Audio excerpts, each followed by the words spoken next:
didn't answer. He ploughed through the huge, deep drifts, and when he stepped through the barn door, he looked more like a snowman than anything else. The pancake farmer himself was in the barn, and he was very surprised to see the cattle boy standing in the doorway with his nose bleeding and tears in his eyes. Emil was crying now. He couldn't help it, and worse still, he knew the pancake farmer wouldn't want to go out into the snow. The pancake farmer wasn't at all pleased about it, but he couldn't very well say no. So he brought out a horse and a rope and a hook and pulled the sledge out of the ditch. But he was grumbling all the time. If the pancake farmer had had any decency, he would have tried to help Emil get through to Marienlund. But he didn't. Emil and Lucas were left to continue toiling desperately through the snowdrifts as best they could.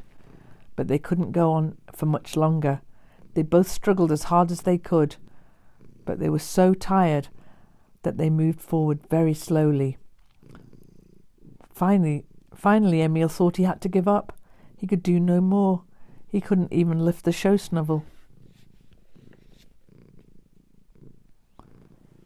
Show shovel? Snow shovel. I can't go on any longer, Alfred, he said, and started to cry. It was only about a mile to Marienlund, and it was heartbreaking to have to give up when they were so near. There was no sound from Alfred. He was probably dead.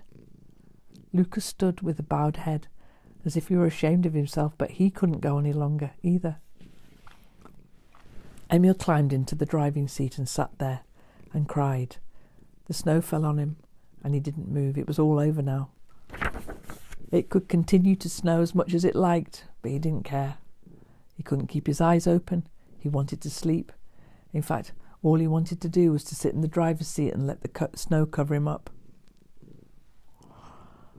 But there wasn't any snow, and there wasn't any winter. He drifted off to sleep, and it was summer, and he and Alfred were swimming in the lake at Kattelt.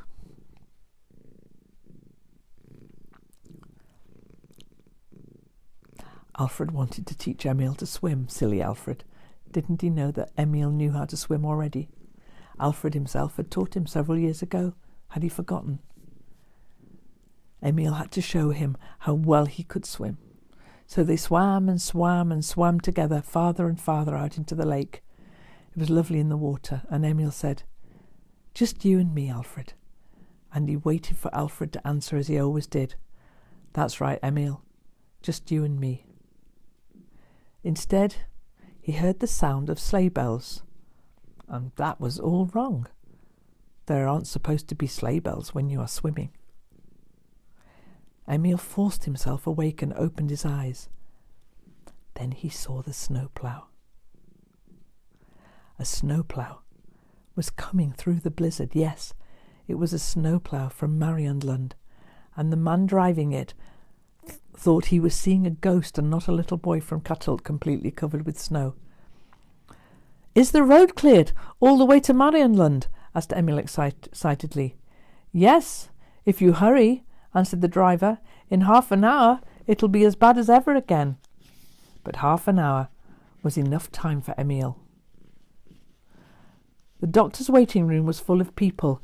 The doctor had just put his head round the door of his operating room to see who was next, when all the people in the waiting room nearly jumped out of their seats because Emil rushed in shouting, "Alfred! Alfred's in the sledge! He's dying! He's outside!"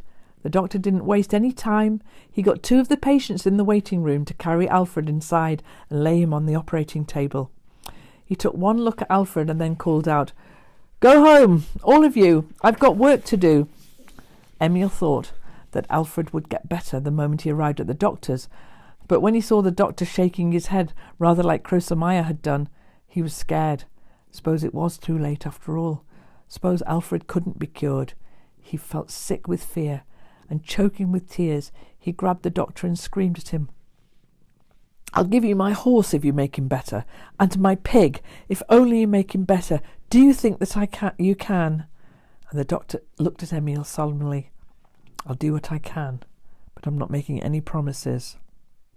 Alfred was lying there showing no signs of life, but then all at once he opened his eyes and looked at Emil vaguely. "There you are, Emil," he said.